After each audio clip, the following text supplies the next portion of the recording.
सुकोनिशिवा मिनासान, आप सभी लोगों का मेरे यूट्यूब चैनल पे बहुत-बहुत स्वागत है। तो आज की इस वीडियो के अंदर मैं आपके लिए कुछ बहुत ही ज़्यादा इम्पोर्टेंट जो है क्वेश्चन्स के आंसर लेके आया हूँ।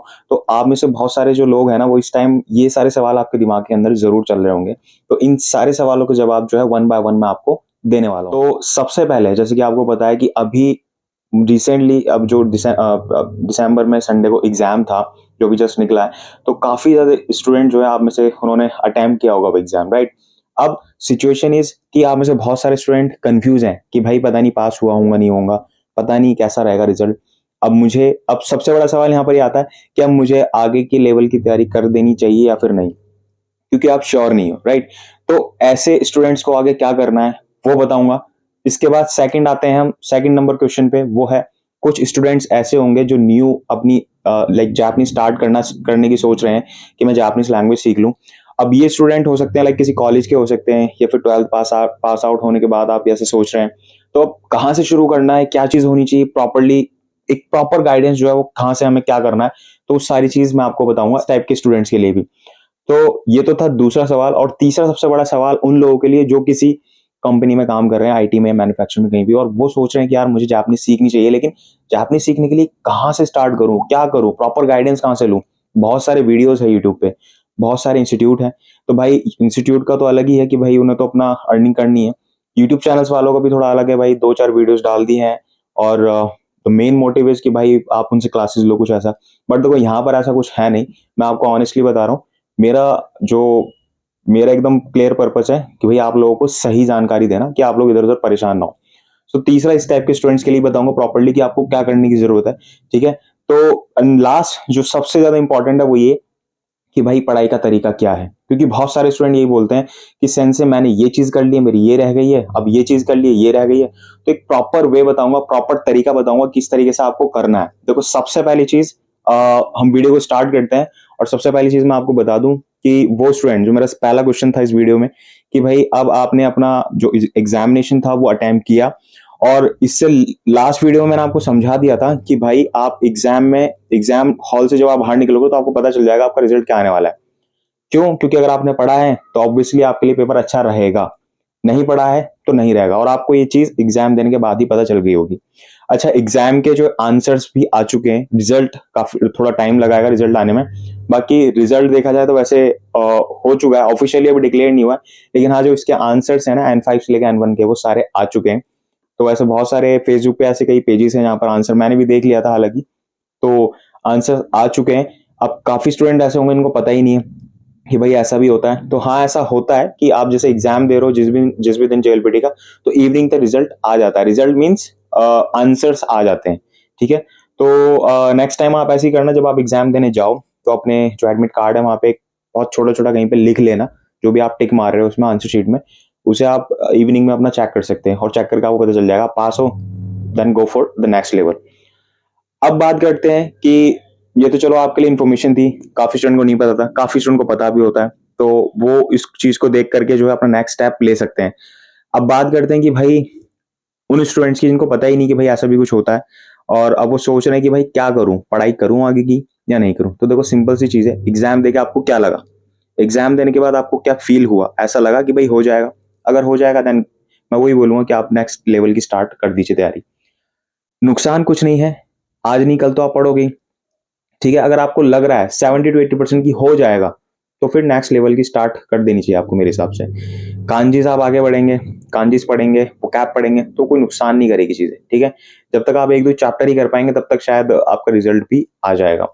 तो आप रिज़ल्ट को देख करके अकॉर्डिंगली फिर काम स्टार्ट कर सकते हैं, ठीक है? तो ये तो था डिसीज़न लेने का तरीका, मैंने आपको बताया कि भाई कैसे स्टार्ट करना है, ठीक है? अगर आप ऐसी दुविधा में फँसे हुए हो ना कि मुझे क्या करना चाहिए, नहीं करना चाहिए, तो आप स्टार्ट कर दो, टाइम बिल्कुल भी वेस्ट मत करो भाई, क्योंकि बहुत ही प्रीशियस टाइम है ये, ठीक है? मैं तो यही बोलूँगा कि आप आने वाले 6 महीने ना ऐसे डट के मेहनत कर लो। मेहनत इन द सेंस ऐसा नहीं करना आपको कि आपको एक कमरे में बंद कर देना अपने आप को।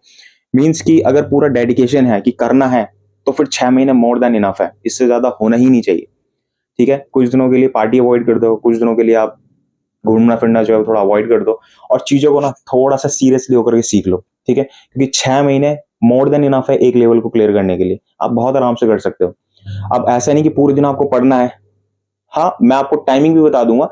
अगर आप एक नॉर्मल फ्रेशर स्टूडेंट है तो भाई आप पढ़ लो पूरे दिन इन द सेंस कि मतलब 3-4 घंटे बहुत है, बहुत ऐसा नहीं पूरे पूरे दिन पढ़ रहे हो 8-8 घंटे 9-9 घंटे, तो ऐसा भी नहीं है भाई। नॉर्मल पढ़ो, प्रेशर लिए बगैर पढ़ो, ठीक है। बाकी वीडियो के एंड में मैं आपको बताऊंगा कि पैटर्न क्या है पढ़ने का जो मैं यूज करता हूं, और ये सबसे बेस्ट पैटर्न है, आपको कोई इंस्टीट्यूट वाला नहीं बताएगा, कोई नहीं बताएगा भाई। तो बहुत ही जरूरी है कि आप लास्ट तक जरूर देखना। अब मैं बात कर रहा हूँ सेकंड टाइप का क्वेश्चन, जो मैंने वीडियो की स्टार्टिंग बताया था कि भाई कुछ ऐसे स्टूडेंट होंगे जो कि 12th पास आउट होंगे, सोच रहे हैं कि भैया अब जाकर के मैं अपनी कोई लैंग्वेज कर लेता हूँ कि फॉरेन लैंग्वेज कर लेता हूँ, और अब उनके सामने समस्या ये है कि कौन सा इंस्टीट्यूट बेस्ट है, क्योंकि उनके पास टाइम है प्लस वो थोड़ा पैसा भी लगा सकते हैं भाई। तो मैं उनके लिए रिकमेंड करूंगा कि भाई देखो इंस्टीट्यूट बहुत सारे हैं दिल्ली के अंदर। सो इशारे से समझ जाना, मैं नाम नहीं लूंगा, बाकी आप रिसर्च कर लेना थोड़ा सा गूगल पे। अच्छा इंस्टीट्यूट है, लाइक गूगल पे सर्च करोगे वहाँ पे लिस्ट आ जाएगी। तो मैंने जिस इंस्टीट्यूट से किया था वो डिसिप्लिन में काफी ज्यादा अच्छा है, कल्चरल वाइज पढ़ाता है, जेएलपीटी लेवल वो पढ़ाता नहीं है, ठीक है, जिस इंस्टीट्यूट से मैंने पढ़ाई की थी। बाकी अदर इंस्टीट्यूट ऐसे मिलेंगे जो सिर्फ लेवल पढ़ाते हैं, उन्हें कल्चरल से या किसी चीज इस तरह की चीजों से उन्हें कोई मतलब है नहीं। तो अब दोनों में फर्क क्या है? फर्क ये है, जिस इंस्टीट्यूट से मैंने पढ़ा था फीस ऑलमोस्ट सेम होती है, थोड़ी 19-20 होती है। तो वहां पर 6 मंथ का वही आपका एक तरीके से आप कह सकते हो सेमेस्टर टाइप होता है। 6 मंथ में 2 बार आपके एग्जाम होते हैं। एक तो 6 मंथ के बीच में क्वार्टरली कह लो आप, और दोनों एग्जाम में पास होना जो है मैंडेटरी होता है, मैंडेट होता है, मैंने दोनों एग्जाम में पास हो गए तो आप पास हो गए।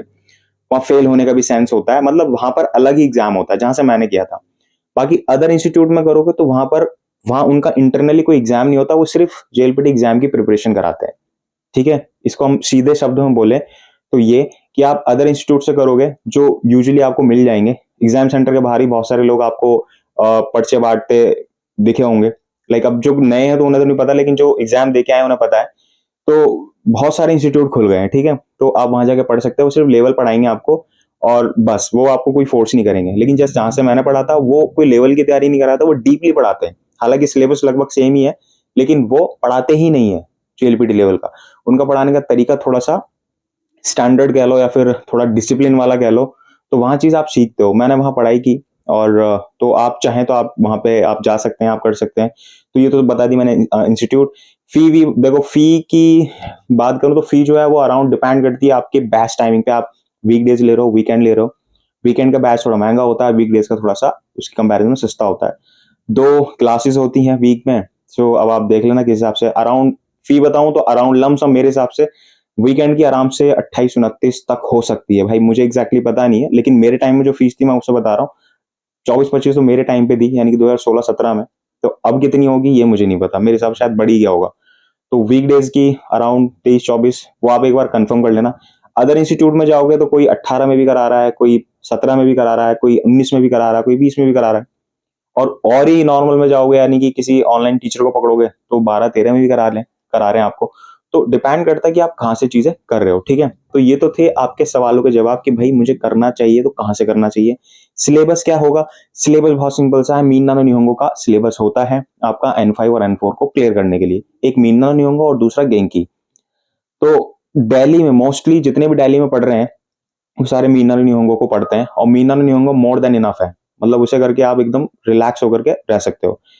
गेंकी अगर आप करते हो तो गेंकी के केस में थोड़ा सा आपके साथ ये हो जाएगा कि भाई उसको दिल्ली में बहुत ही कम यूज करते हैं, मतलब यहाँ के स्टूडेंट बहुत कम यूज करते हैं। लाइक पुणे, बैंगलोर और मुंबई, यहाँ ज्यादा यूज होती है, या एमपी वगैरह में।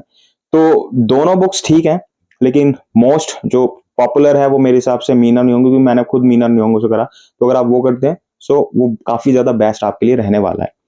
अब हम चलते हैं तीसरे, जो क्वेश्चन था हमारा वीडियो की स्टार्टिंग में कि भाई जो लोग जॉब कर रहे हैं आईटी या मैन्युफैक्चरिंग, उनके साथ क्या करना है या उनको क्या करना है। तो देखो सिंपल है, आपको प्लान करना है चीजें, राइट, क्योंकि अब ऑब्वियसली सी बात है 9 घंटे की आप ड्यूटी करोगे, फिर उसके साथ आपको पढ़ाई करनी है। अब समस्या ये आती है कि भाई पैसा भी ज्यादा खर्च हो तो वो भी दिक्कत लगती है हमें। समय तो चलो हम अपना एडजस्ट कर लेंगे जैसे तैसे, लेकिन मेन चीज है कि भाई पैसा भी ज्यादा खर्च ना हो और हम समय का सही उपयोग करके अपना स्किल को एडअप करें।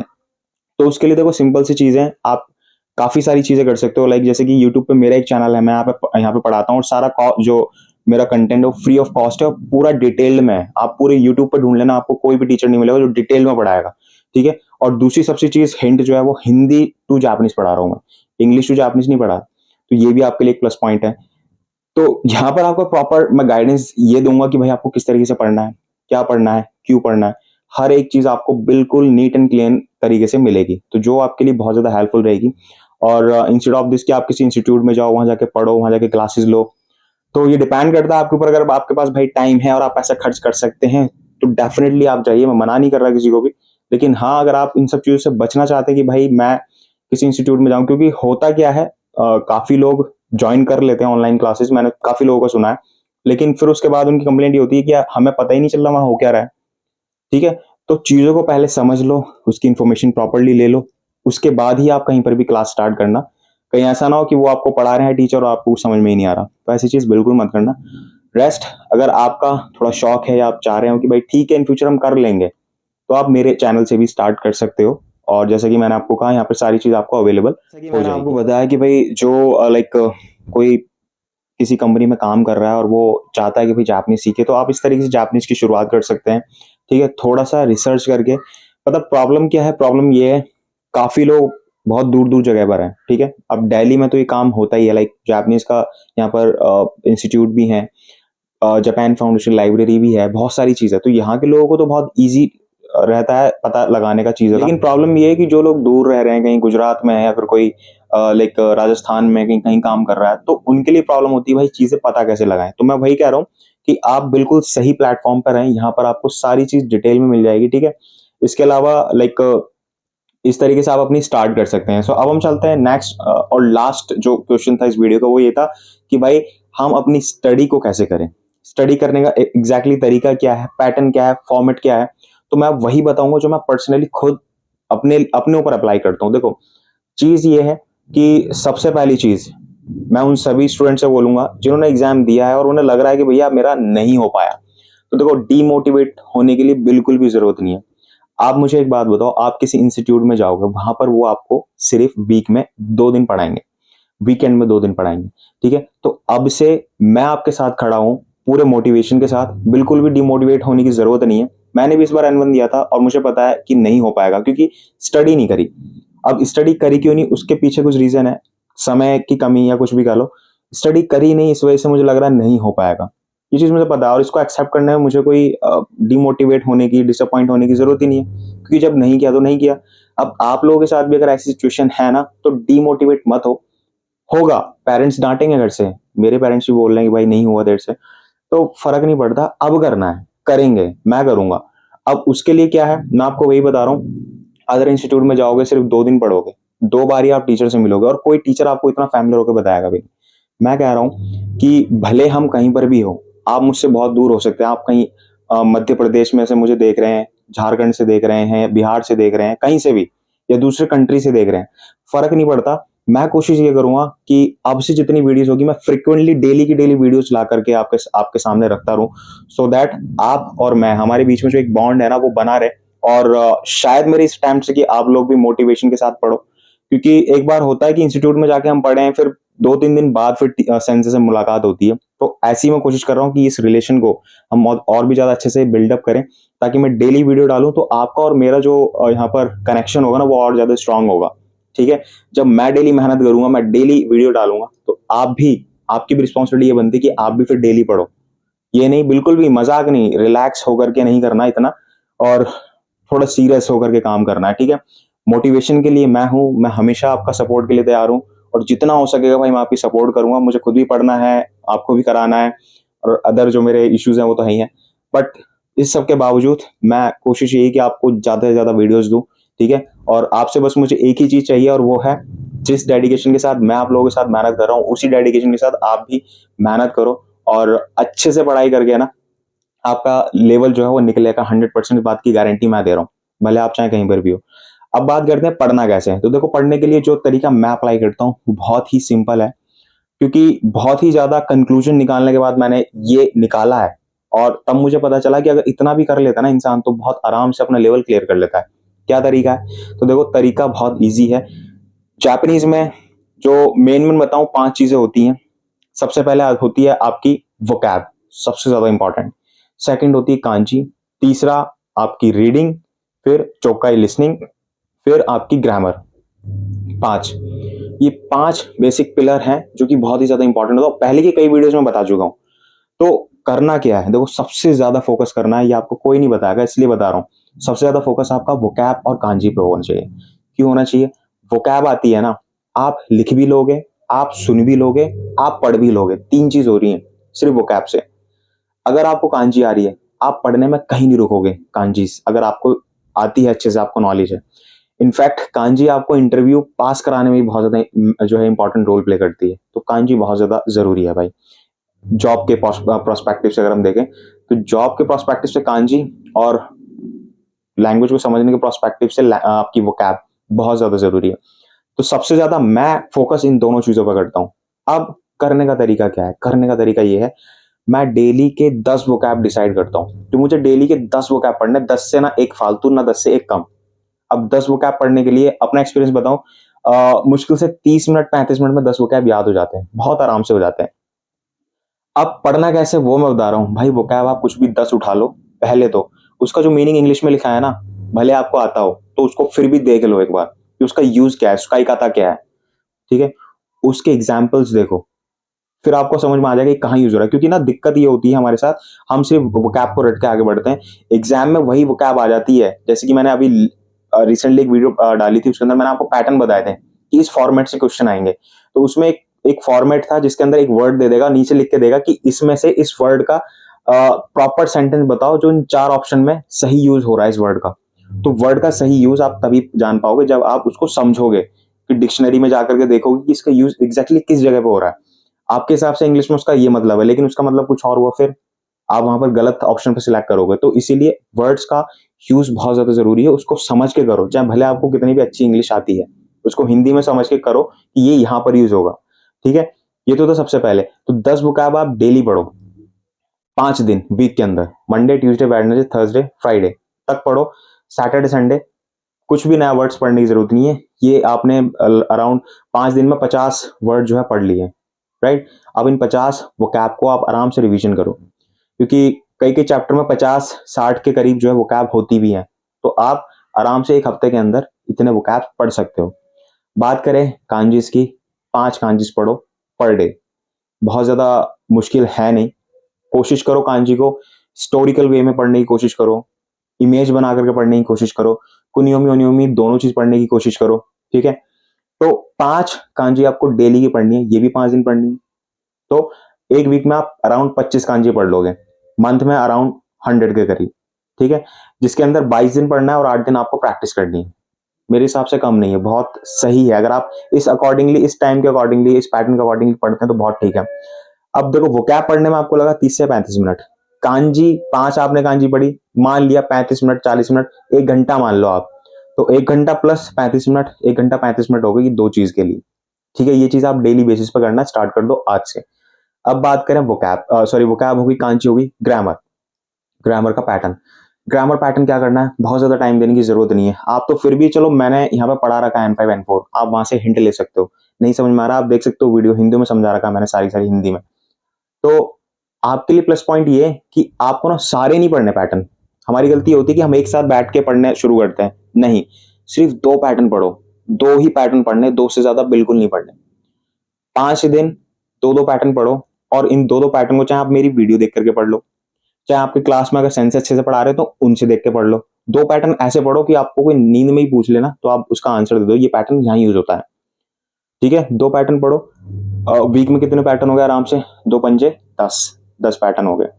और अगर आप इसी तरह मंथ से काउंट करोगे तो ये अराउंड हो जाएगा लाइक 10 4 40, अराउंड 40 पैटर्न हो जाते हैं एक मंथ में, अगर आप ढंग से पढ़ रहे हो ना। इसी तरीके से अब आप देख लो 2-2 पैटर्न पढ़ने का कितना बेनिफिट हो रहा है। 2 पैटर्न पढ़ रहे हो, एक महीने में 40 पैटर्न। किसी भी लेवल में जो है ना 150-200 से ज्यादा पैटर्न होते ही नहीं। ठीक है, तो आप ये देख लो 40 पैटर्न आप एक मंथ में पढ़ ले रहे हो, दूसरे मंथ में 80, तीसरे मंथ में 120। मैं कह रहा हूं एग्जाम से पहले ना आपके पैटर्न जो है वो आपकी बिल्कुल जुबान पर रट जाएंगे। लेकिन कर क्या रहे हो आप? सिर्फ 2-2 पैटर्न पढ़ रहे हो।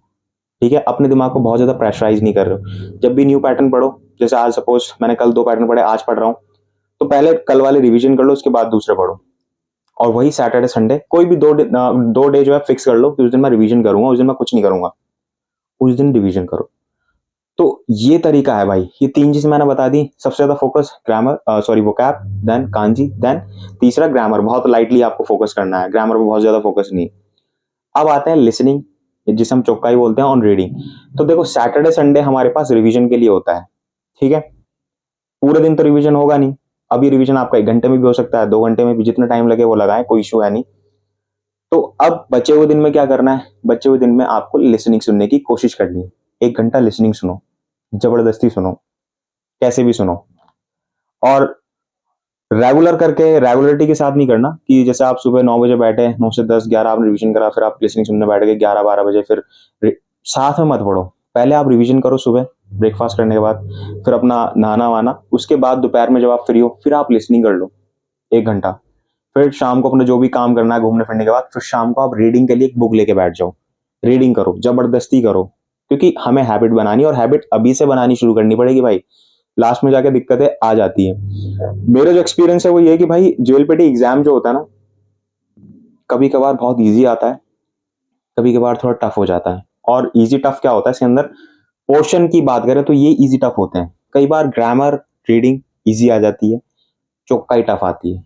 कई बार चौपाई इतनी इजी आ जाती है और ग्रामर पैटर्न और ये सब जो होता है ना, ये थोड़ा सा टफ होता है।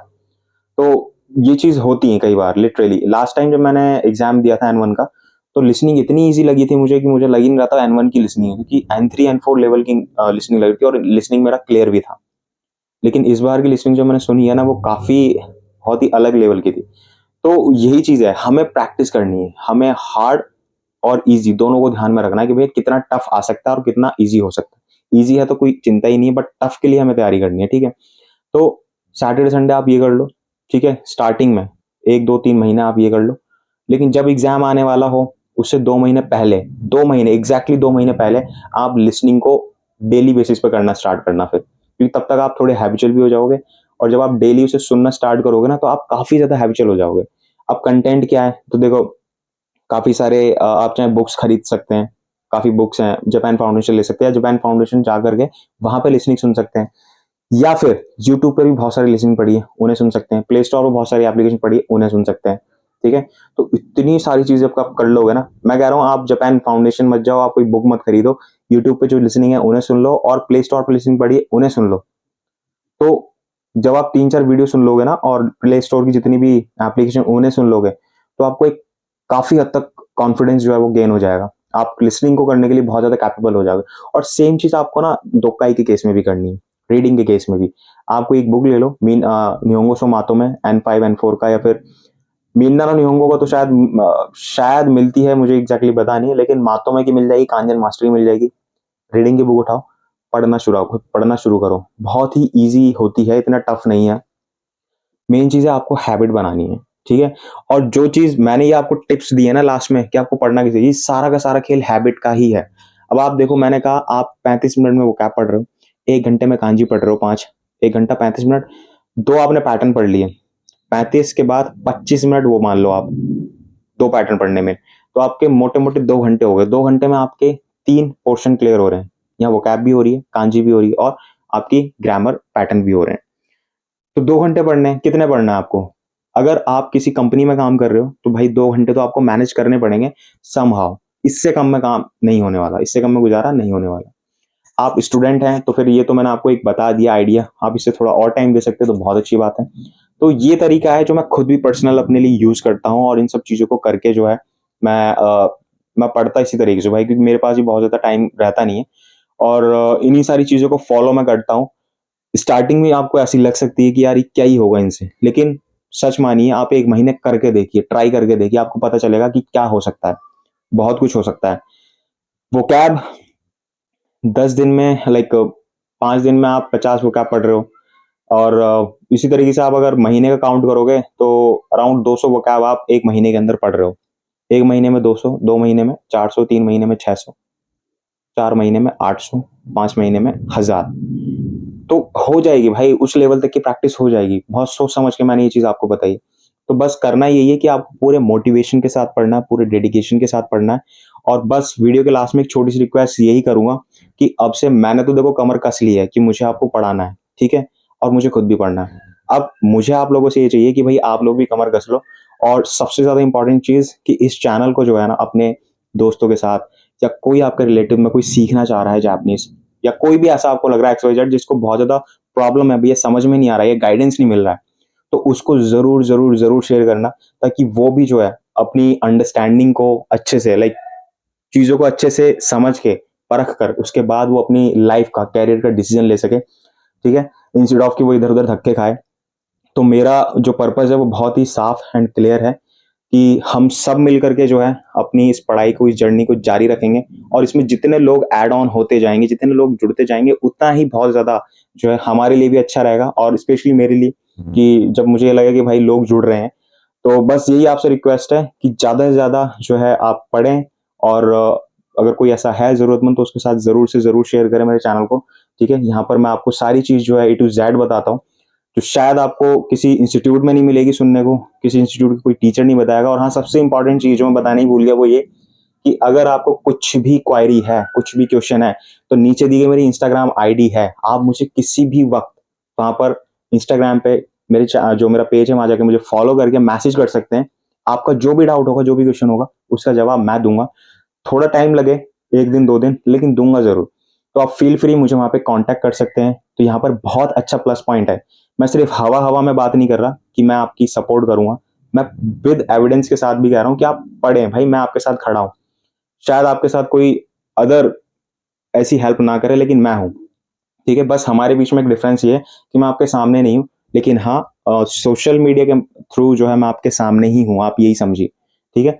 सो आई होप कि आज की जो वीडियो है वो आपके लिए इन्फॉर्मेटिव रही होगी। कल मिलते हैं एक न्यू पैटर्न के साथ, एक न्यू टॉपिक के साथ, ठीक है? और जैसा मैंने कहा कि मैं अब से वीडियो जो है फ्रीक्वेंटली डालूँगा, तो बस यही है कि आप देखते रहिए, शेयर करते रहिए और चैनल को सब्सक्राइब ज़रूर करिएगा। बेल आइकन को ज़रूर से प्रेस कर लीजिएगा ताकि इसी तरह की वीडियो नोटिफिकेशन सबसे पहले आप तक मिलते रहें।